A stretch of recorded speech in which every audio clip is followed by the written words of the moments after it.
Hello friends, નમસ્કાર, શુભ સવાર. આપનું સ્વાગત છે આપણી ચેનલ ફલાંગ શિક્ષણ તરફમાં. આપણે આજે ડેઇલી કરંટ અફેર્સ 21/5/2024ના કરંટ ઇવેન્ટ્સની ચર્ચા કરીશું, અને એ પણ ફક્ત ગુજરાતીમાં. ચેનલને જરૂરથી ફીડબેક આપજો. જે પણ તમારા સૂચન હોય એ કોમેન્ટ બોક્સની અંદર જણાવજો. અને આની પીડીએફ છે એ આપણી ટેલિગ્રામ ચેનલ જોઈન કરી લેજો. નીચે લિંક આપેલી જ છે, જેથી તમને આ લેક્ચરની પીડીએફ મળી જાય. સફળતા છે કિસ્મતમાં નહીં, પણ તમારી મહેનતમાં હોય છે. જેટલી વધારે મહેનત કરીશું એટલી જ સફળતા આપણને ઝડપથી મળશે. અને રિવિઝન જેટલું વધારે રિવિઝન એટલા જ વધારે આપણે આપણા લક્ષ્યથી નજીક પહોંચીશું અને લક્ષ્ય પ્રાપ્ત કરવામાં આપણને મદદ મળશે. ડેઇલી કરંટ અફેર્સ તો આપણે જોઈએ જ છીએ, પણ સાથે સાથે તમારે પણ રિવિઝન કરવું પડશે. જેટલું વધારે રિવિઝન કરશો એટલું જ તમે તમારા લક્ષ્યની અંદર કામયાબ થશો. તો સફળતા કિસ્મત ઉપર ભરોસો રાખીને ના બેસી રહીએ, પણ વધારેમાં વધારે મહેનત કરીએ. અને વધારેમાં વધારે મહેનત કરીશું તો જ આપણે આપણા લક્ષ્યને હાંસિલ કરી શકીશું. 21 મે નેશનલ એન્ટી ટેરરિઝમ ડે તરીકે ઉજવવામાં આવે છે. રાષ્ટ્રીય આતંકવાદ વિરોધી દિવસ તરીકે મનાવવામાં આવે છે.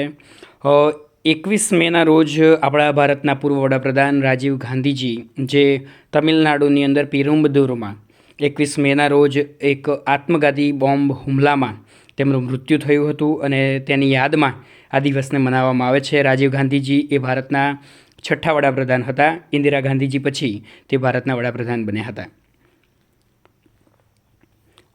આજે આંતરરાષ્ટ્રીય ચા દિવસ તરીકે પણ 21 મેને ઉજવવામાં આવે છે. આપણને ખબર છે કે કેટલાક ગામડાની અંદર ચાની ચુસ્કીથી શરૂઆત થતી હોય છે. આજુબાજુમાં તમે જતા હોય તો ચાની લારી ઉપર કેટલાય ચુસ્કી લેતા હોય છે. ગામડાની અંદર વધારે ચાનો રિવાજ હોય છે. ગુજરાત, રાજસ્થાન, મધ્યપ્રદેશ અને ઉત્તર પ્રદેશ જેવા રાજ્યોમાં આ ચાનો મહિમા ખૂબ જ હોય છે. અને ગામડાની અંદર તો ચા પીને દિવસની શરૂઆત પણ થતી હોય છે. કુલ્લડમાં ચા, કપ રકાબીમાં ચા, આવી ઘણી ચા આપણે આજુબાજુમાં જોતા હોઈએ છીએ. ચાલો, તો ચાની ચુસ્કી સાથે આપણા કરંટ અફેર્સની શરૂઆત કરીએ.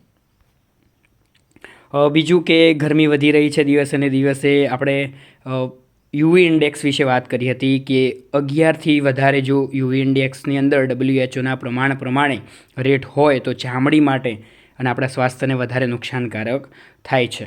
તો હવામાન વિભાગે પણ દિલ્હી, પંજાબ, હરિયાણા, ગુજરાત, મધ્યપ્રદેશ, ઝારખંડ, પશ્ચિમ બંગાળ, ઓડિશા અને બિહાર, ઉત્તરાખંડ, હિમાચલ પ્રદેશમાં આ હીટવેવની આગાહી કરી દીધી છે. જેથી બને ત્યાં સુધી ઘરની અંદર જ રહેવું. 12થી 4 દરમિયાન ઘરની અંદર રહેવું, વધારે બહાર ફરવું નહીં, જે આપણા માટે સ્વાસ્થ્ય માટે જોખમકારક છે. હવે આપણે કેટલાક નેશનલ અને ઇન્ટરનેશનલ ન્યૂઝ વિશે વાત કરીએ. લોંગ ન્યૂઝની પહેલાં ચર્ચા કરીશું, પછી આપણે શોર્ટ ન્યૂઝ અને સ્પોર્ટ ન્યૂઝ તરફ, અને છેલ્લે મેપ આપણે એક લોકેશન વિશેની વાત કરીશું. ચાલો તો આગળ વધીએ. ઇઝરાયેલના PM નેતન્યાહુની સામે ધરપકડ વોરંટ જાહેર કરવા માટે ચીફ પ્રોસિક્યુટર કરીમ ખાને રજૂઆત કરી છે. એ પણ ઇન્ટરનેશનલ ક્રિમિનલ કોર્ટની અંદર. ઇન્ટરનેશનલ ક્રિમિનલ કોર્ટ એ યુએનના 6 ઓર્ગનમાંનું એક ઓર્ગન છે. તેના વિશે આપણે વાત કરીએ, પણ તે પહેલાં વાત કરીએ કે પશ્ચિમના દેશો છે ઇઝરાયેલને બચાવવા માટે પ્રયત્ન કરી રહ્યા છે.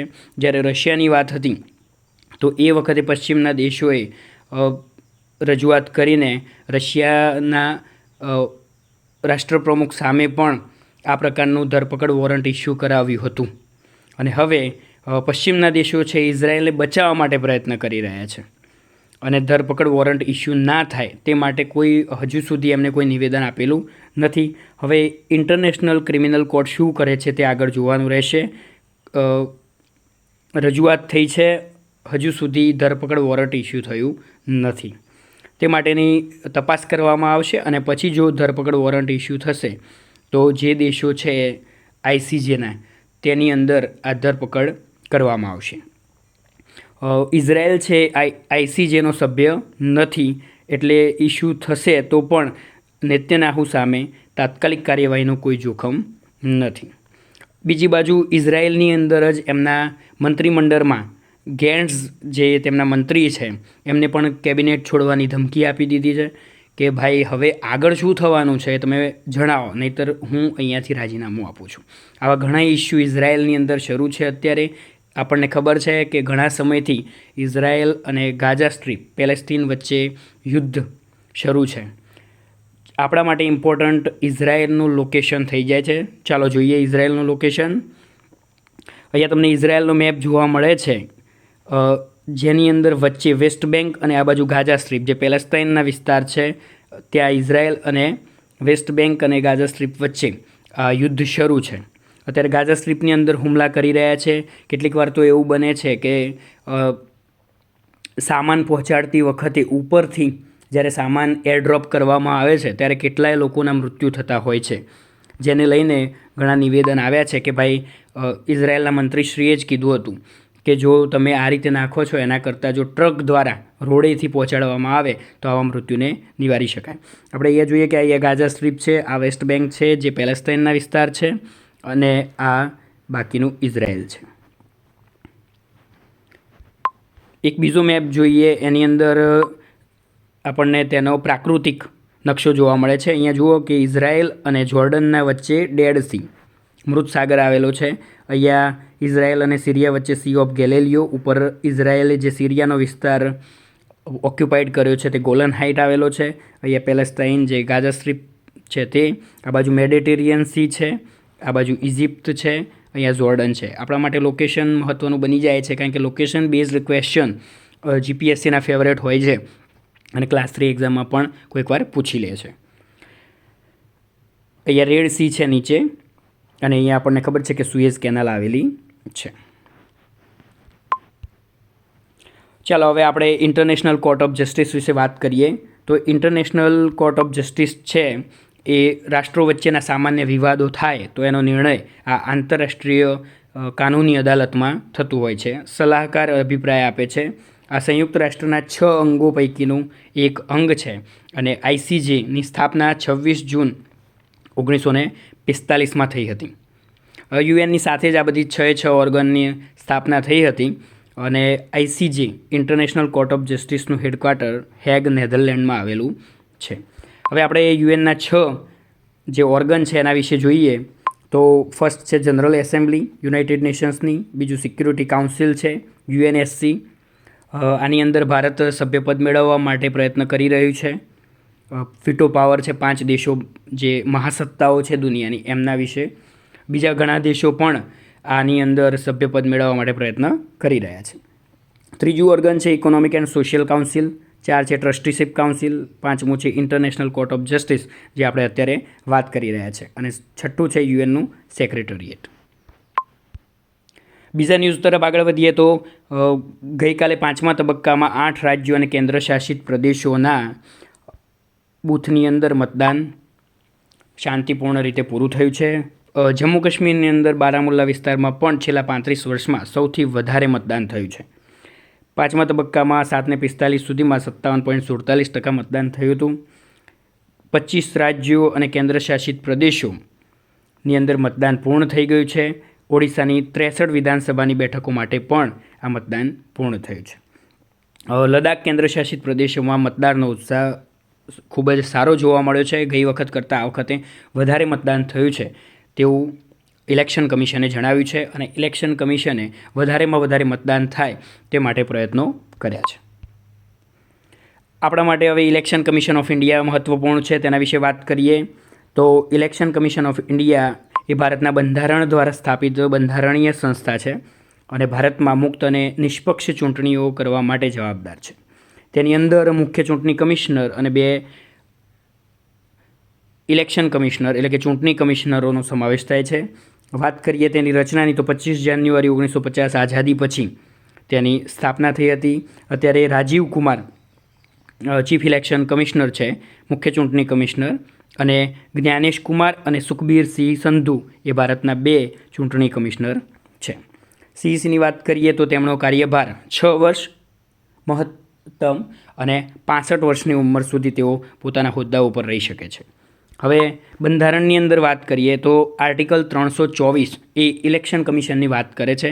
324થી લઈને 329 સુધી જે આપણા માટે ઇમ્પોર્ટન્ટ છે એ બંધારણના આર્ટિકલ ઇલેક્શન કમિશન વિશેની વાત કરે છે. અહીંયા ગુજરાતીમાં આપણે તમને એની માહિતી મળે એટલા માટે આપણે ટ્રાન્સલેશન કરીને મૂકેલા છે. તો એના વિશે જોઈએ. 324 છે, ચૂંટણીઓનું અધિક્ષકતા દિશા નિયંત્રણ ચૂંટણી પંચને સોંપવામાં આવશે. તેના વિશે એટલે કે ઇલેક્શન કમિશન વિશેની વાત આર્ટિકલ 324માં છે.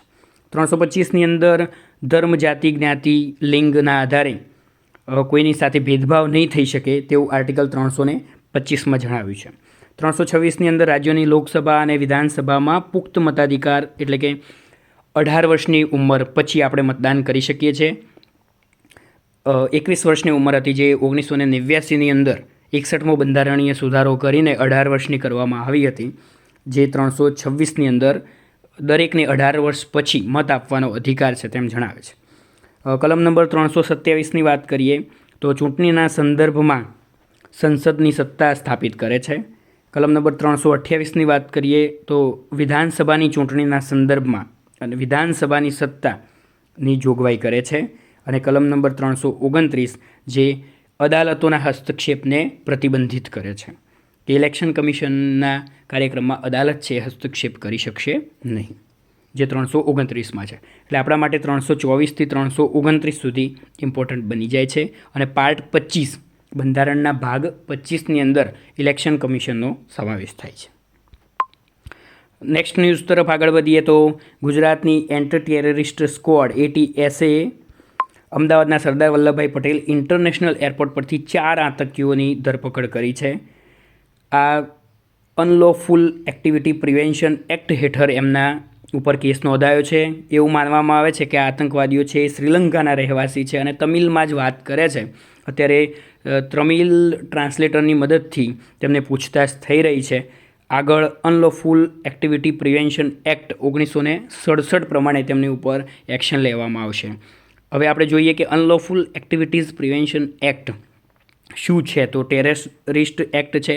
કોઈ ટેરરિસ્ટ જેવી આતંકી પ્રવૃત્તિ કરતું હોય તો તેના ઉપર આ કાર્યવાહી હમણાં જ 2019માં બિલ લાવીને તેમાં સુધારો કરવામાં આવ્યો છે કે આવા આતંકવાદી પ્રવૃત્તિમાં સંકળાયેલા લોકો હશે તો તેમની સંપત્તિ પણ જપ્ત કરવામાં આવશે. જે ઓર્ગેનાઇઝેશન ચલાવે છે, કોઈ સંસ્થા છે અને જો આવી આતંકવાદી પ્રવૃત્તિઓ સાથે સંકળાયેલ છે તો તેમને પણ આ લોની અંદર આવરી લેવામાં આવશે.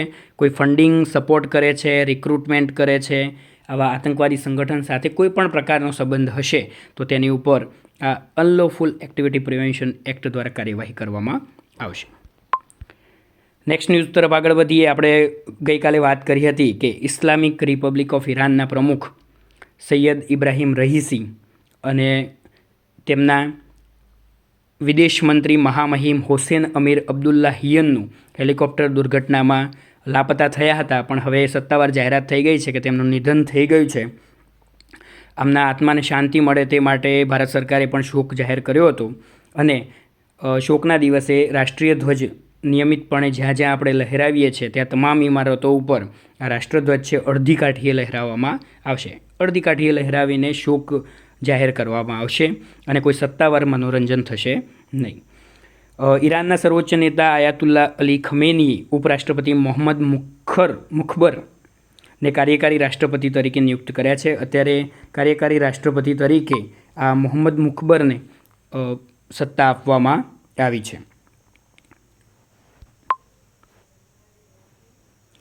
હવે આપણે શોર્ટ ન્યૂઝની વાત કરીશું.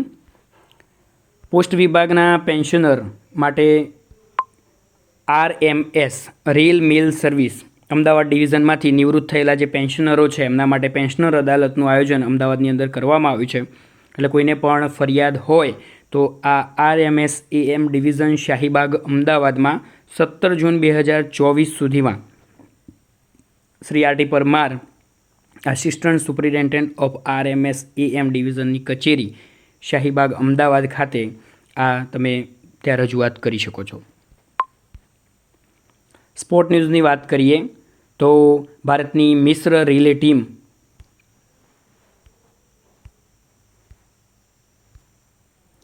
થાઇલેન્ડમાં એશિયન એથ્લેટિક ચેમ્પિયનશિપમાં રાષ્ટ્રીય રેકોર્ડ સાથે 4x400 મીટરમાં ગોલ્ડ મેડલ જીતી લીધો છે.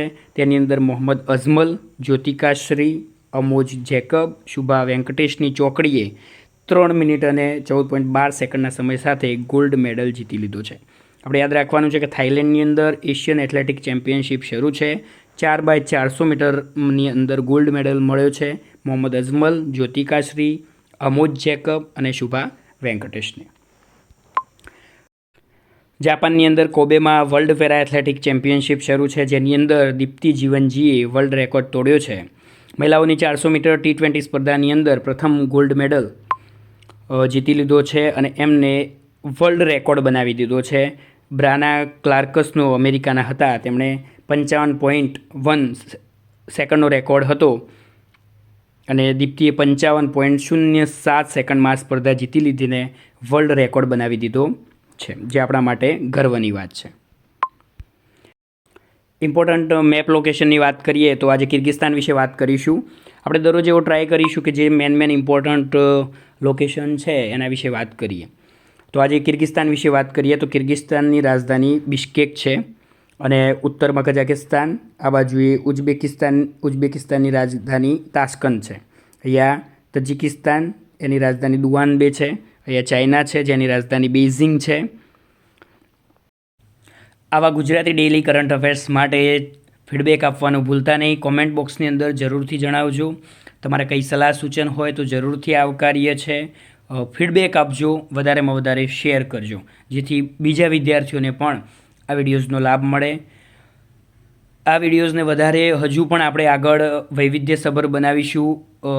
કરંટ અફેર્સની સાથે બેકગ્રાઉન્ડ ડેટા પણ વધારે આપણે ઉમેરવાના છીએ, જેથી તમને ઓછા સમયમાં વધારે તૈયારી થઈ શકે. ચાલો તો આગળ વધીએ. પાણી બચાવીએ, વૃક્ષો વાવીએ, પૃથ્વીને ગ્રીન કરીએ. જય હિન્દ, જય જય ગરવી ગુજરાત.